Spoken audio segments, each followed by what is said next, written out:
Shalom Bapak Ibu Saudara yang kasih dalam Tuhan Yesus Kristus. Selamat datang di Sabda Bagi Anda bersama saya Pastor Marcel Kanon. Dan sungguh luar biasa kita dapat bertemu kembali melalui YouTube ini untuk kita dapat pelajari lebih banyak lagi tentang Mazmur 23. Dalam minggu ini kita sudah berbincang banyak tentang Mazmur 23. Kita sudah bahas ayat yang pertama, kedua, dan ketiga. Dan hari ini kita akan bicara tentang ayat yang keempat. Di dalam ayat yang keempat dikatakan begini. Sekalipun aku berjalan dalam lembah kegelaman. Aku tidak takut bahaya sebab engkau bersertaku. Kadamu dan tongkatmu itulah yang menghibur aku. Kalau kita lihat kepada firman Tuhan ayat yang keempat ini sungguh luar biasa. Ada banyak hal yang kita bisa berbincang. Dikatakan sekalipun aku berjalan dalam lembah kegelaman. Yang pertama. Yang kedua, aku tidak takut bahaya. Apakah Anda takut?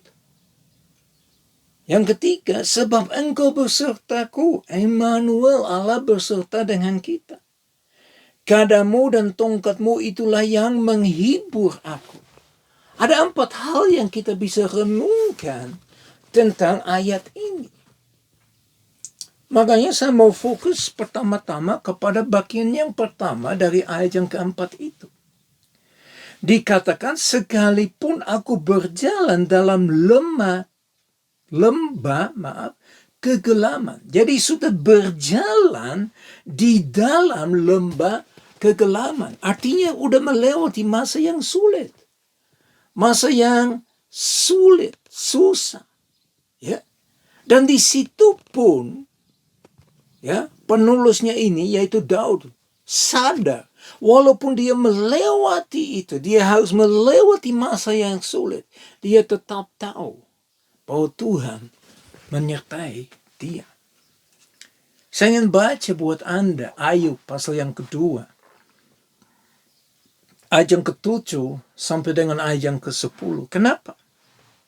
Bapak Ibu Saudara yang kekasih dalam Tuhan Yesus Kristus, saya sudah bosan dengar bahwa sering disampaikan Tuhan cuma mau kasih berkat.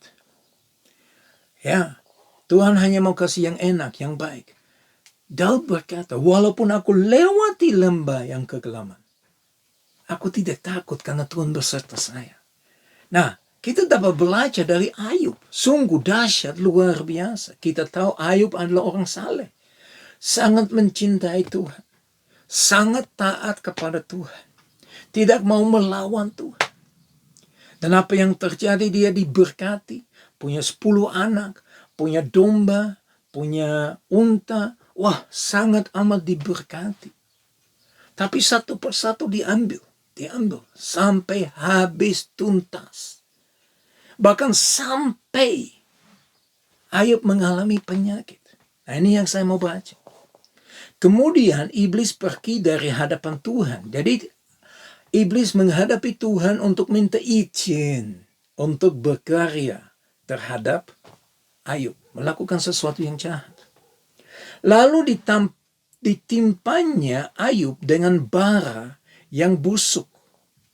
Dari telapak kakinya sampai ke batu kepalanya. Artinya seluruh badannya. Anda bisa bayangin seperti apa itu? Lalu Ayub mengambil sekeping beling untuk menggaruk-garuk badannya. Sambil duduk di tengah-tengah api. Ya, orang yang kalau mereka ingin melontarkan sesuatu di mana mereka sedih banget mengalami sesuatu, selalu mereka duduk di dalam tengah api. Ya, Ayub itu sangat sedih untuk dia harus menghadapi penyakit yang dia hadapi.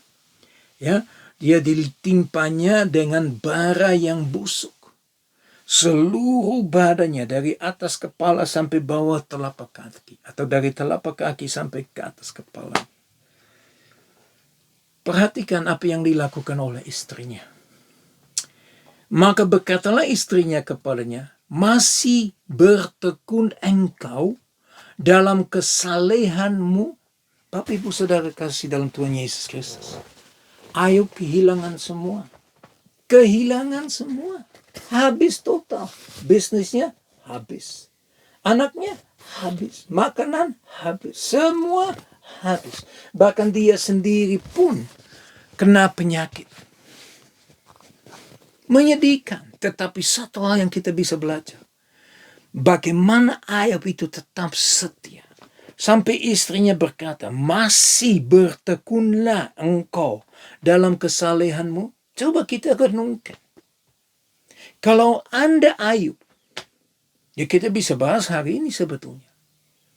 Di situasi kondisi apa yang kita hadapi hari ini, apakah kita tetap saleh untuk Tuhan? Apakah kita tetap percaya kepada Tuhan? Kita siap menerima apapun keadaannya karena sekali Yesus sampai mati pun Yesus. Kemudian istrinya ngomong begini. Kutukilah Allahmu dan matilah. Sudahlah Ayub. Kutukilah Allahmu aja. Mungkin Anda hari ini menghadapi begitu. Mending aku mengutuki Tuhan daripada aku mengalami masalah. Daripada aku melewati lembah yang begitu kelam. Coba Anda renungkan. Kutukilah Allahmu dan matilah. Wow. Tapi bagaimana responnya daripada Ayub? Dikatakan begini. Tetapi ya jawab Ayub kepadanya, engkau berbicara seperti perempuan gila. Daripada dia tunduk ke istrinya, daripada tunduk dengar apa perkataannya, daripada dia melakukan apa yang istri mau, ini beda dengan Adam. Sebetulnya Adam harus belajar dari Ayub. Coba pada waktu Hawa menyerahkan buahnya ke Adam dan Adam bilang, sorry saya tidak mau sayang. Saya tidak mau ikut-ikutan dengan yang enggak. Saya tetap berdiri untuk Tuhan. Mungkin semua ceritanya beda. Tapi mungkin Adam terlalu takut ke istrinya. Kehilangan istrinya, wow. Kehilangan istri. Tapi juga kehilangan Taman Eden. Apa yang disampaikan oleh Ayub? Engkau berbicara seperti perempuan gila. Apakah kita mau menerima yang baik dari Allah? Dengar baik-baik Bapak Ibu Saudara yang kekasih dalam Tuhan Yesus Kristus. Apakah kita mau menerima yang baik dari Allah, tetapi tidak mau menerima yang buruk? Orang selalu bilang kalau buruk itu pasti iblis. Dengar baik-baik. Iblis turunkan yang buruk, tetapi Tuhan izinkan. Karena Tuhan tahu siapakah Ayub ini. Bahwa Ayub tetap akan berdiri tegas atas kebenarannya. Dan dikatakan dalam firman Tuhan, dalam kesemuanya itu Ayub tidak berbuat dosa dengan bibirnya. Dahsyat. Ayub tidak berdosa. Berarti begitu dia ngomong kepada istrinya, engkau berbicara seperti perempuan gila. Dia nggak salah berbicara. Tolong ya, jangan kau ngomong ini kepada istri kau. Jangan kamu tiru kalau bukan Tuhan yang izinkan. Bapak Ibu Saudara yang kekasih dalam Tuhan Yesus Kristus, mari kita semak ceritanya daripada Ayub ini. Dia tidak berdosa. Dia dikasih penyakit yang begitu busuk. Tapi dia tetap pegang kepada Tuhan. Kenapa? Karena dia kenal Tuhannya. Makanya Daud berkata, walaupun aku melewati lembah yang kelam, aku tidak akan takut. Bapak Ibu Saudara yang kekasih dalam Tuhan Yesus Kristus, kenapa Daud ngerti bahwa dia jangan sampai takut? Karena dia juga tahu, saya percaya, dia tahu bahwa ketakutan itu bukan dari Tuhan. Bahwa ketakutan itu datang dari roh jahat, dari iblis, dari naga, ya, dari ular yang tua itu. Ya, setan namanya. Ketakutan datang dari situ. Di dalam Wahyu dikatakan, orang yang ketakutan akan mengalami kematian yang kedua. yaitu akan dilemparkan kepada lautan mati untuk diteror terus-menerus, untuk hidup dalam kematian, hidup dalam api terus-menerus hanya karena ketakutan yang diberikan oleh iblis. Ya, perhatikan dengan baik-baik. Daud berkata, walaupun aku melewati lembah kegelapan.